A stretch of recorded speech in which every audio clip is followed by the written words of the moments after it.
Hey, let's welcome in from MLB.com and MLBpipeline.com, Jonathan Mayo. And Jonathan, a few days ago, November 11th, you published a State of the Orioles Farm. And Oriole fans are delighted to read that and find out that the state of their farm is improving. Now number 8 on the MLBpipeline.com rankings in baseball. So that's heady stuff in recent years for the Orioles. What did you find? Why do you think it's gotten to that point? Well, I mean, this is nothing like all that new, especially with so little that went on minor league wise this year, Steve. But, it's been a kind of steady climb. Hopefully, it's the whole idea of picking early in the draft is that you do well there and you add players. And I think they've done a good job in their drafts, adding talent and also in some of the trades that they've made, while also getting, guys who are already there taking some nice steps forward in 2019. And that's kind of why they jumped into that. They were, kind of on the cusp of the top 10. They were at 13 at the beginning of the season. We moved them up to 8, mostly, because some of those guys took steps forward and, the 2020 draft class that they had is looking pretty good right now. Obviously, we don't know, if, Grayson Rodriguez, say, to one example, we've got good reports of how he threw the alternate site and things like that. But had it been a normal season, if he and DL Hall had made large steps forward, so we're now looking at them as two of the best pitching prospects in all of baseball, could happen. Then maybe they'd even be higher because of that elite level talent. But they are moving in very much in the right direction, sort of across the board in all ways of player procurement. When a team moves up, Jonathan, is it mostly the high-end guys, the top 100 guys, and you have 5 in MLBpipeline.com's top 100. Adley's number 2, Grayson Rodriguez 31, Heston Kjerstad 55, DL Hall 64, Ryan Mountcastle 90. Is that mostly it, or are there other factors that drive that up? It's a combination of that and depth. There was a time not that long ago when trying to come up with 30 players to put on a top 30 for the Orioles was challenging. And it's, there are a number of organizations that's happened to. And now you're, when you get to the point where all 30 guys are interesting, even if, the guys at the very, very end are not, high-end prospects or anything super exciting. But when all of a sudden you're like, well, that guy's interesting. It sounds like he could, play a big league role. Maybe it's even as a middle reliever, but still. And there are guys who aren't on the list, or the guys that you have sort of next in line who are also kind of intriguing. That's always a sign that the overall health of the organization is getting better. And that's what we look for. It's not just the high-end guys. That certainly helps. You don't see anybody in our top 10 who doesn't have a decent amount of top 100 talent. But I think it's the combination of the two. And, the fact that they have, the best catching prospect and one of the best all around prospects in all of baseball right at the top. Obviously, there are certain players, their singular presence moves you up some. And Adley Rutschman is one of those kinds of players. What takes a team from number 8 to number 5 or number 3 or number 2? I wish I could tell you there was some sort of secret formula. I think it's, there are 3 of us, myself, Jim Callis, and Mike Rosenbaum, who, kind of put all the systems in a hopper and then talk it through and come up with the rankings that way. And it's very inexact. And, I think it would be if, I'll give you for an example with the Orioles. So let's say they continue to have those 5 guys in the top 100, although presumably Ryan Mountcastle will graduate off in the not too distant future. I think Gunnar Henderson will probably be a top 100 guy. If not right away, then will play his way on pretty quickly.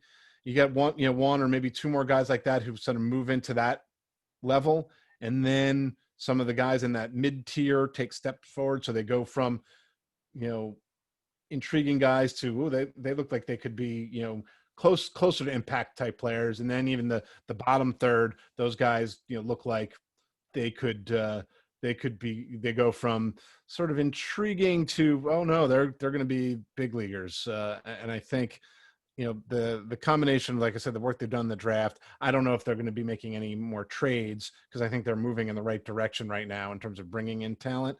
And then the fact that they're now much more active in the international market is certainly going to help.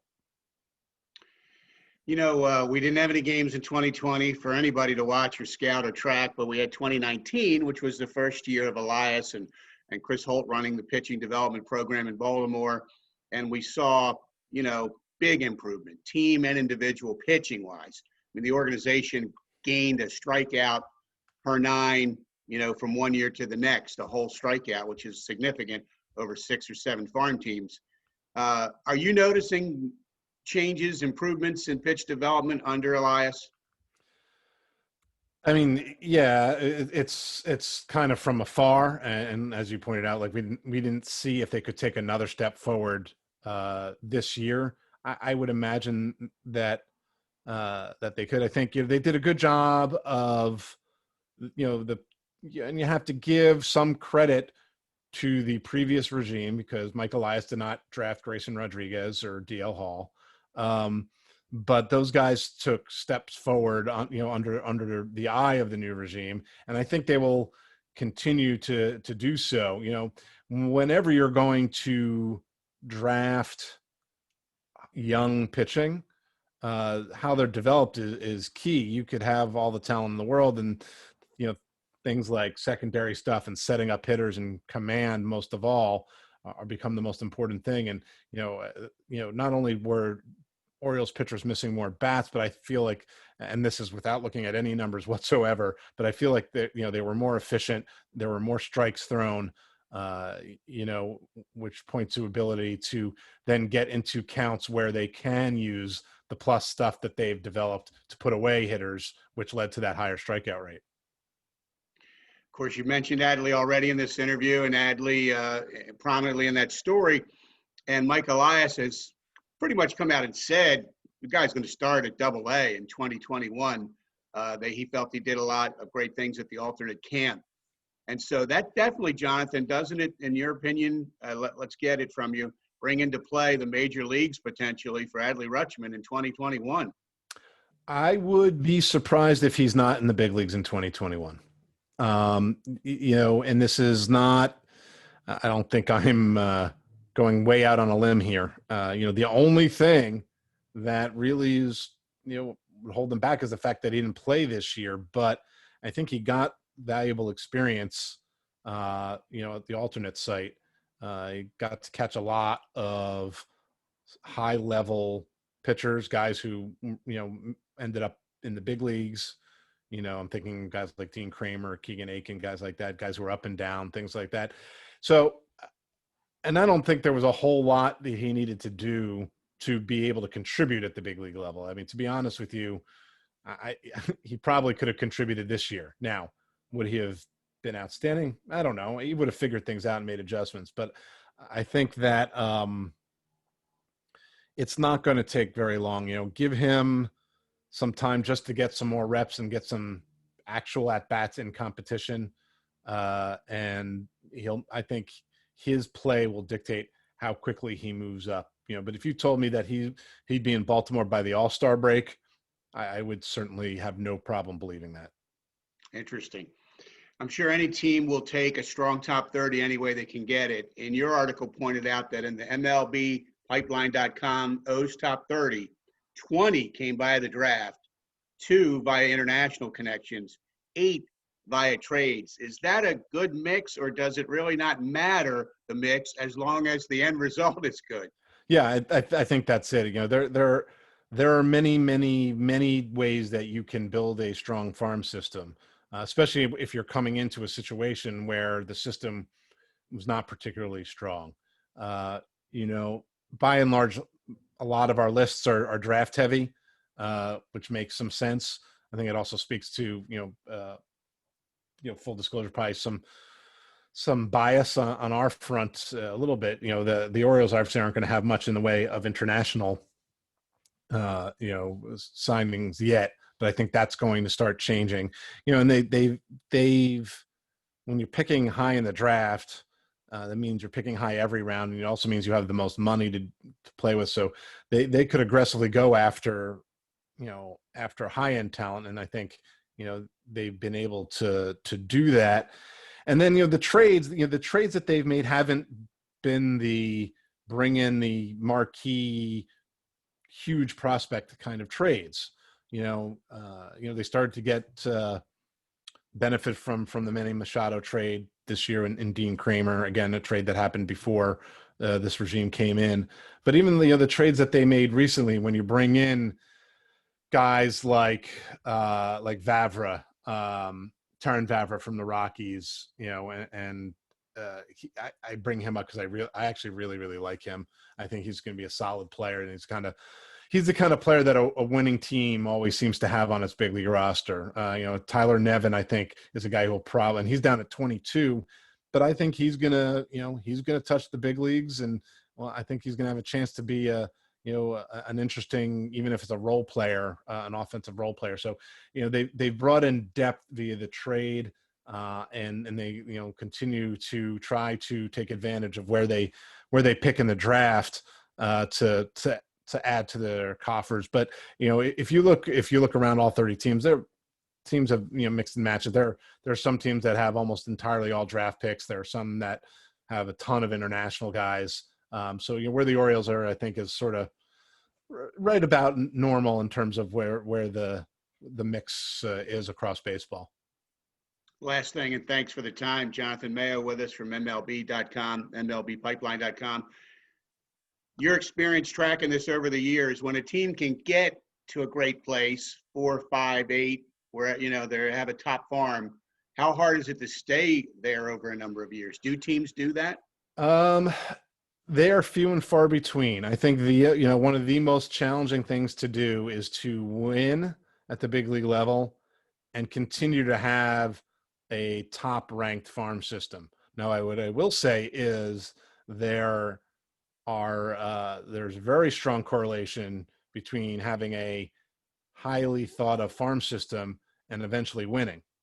Not necessarily the winning the whole thing, right? That's a whole different conversation, but getting to a point where you're competing and making the playoffs, teams that have been in the upper part of rankings tend to go on to do well.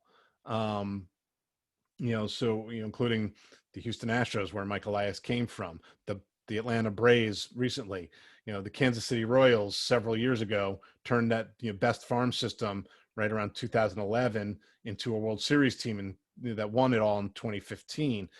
But they knew that they were rating the farm system. Guys graduated and then they made trades, so they knew that they were going to have a valley that they're starting to come out of now. There are some exceptions. The Dodgers find a way to have a good farm system and compete. They also have the financial resources to do that. Although the playing field is somewhat level in terms of player procurement in the draft and international spending. So I think maybe a better example would be the Minnesota Twins, who have more often than not been competitive lately, and more often than not been a top 10 farm system. Never right at the top. But they're, a good model for, I think, a sort of slightly smaller market, less revenue team, that if you're an organization that can't, hold on to everybody like the Dodgers or say even the Yankees do. But even the Yankees, been up and down. The Red Sox had a very good farm system, won a bunch, and their farm system is not very good right now. And they have the financial wherewithal to try to do both. It is a very tricky balance to keep. There are some teams that have managed to do it, but usually there are peaks and valleys. Well, Jonathan, thanks so much for taking time today. Always enjoy keeping up with what you're doing at MLB.com, MLBpipeline.com. And thanks for the visit today. Anytime, Steve.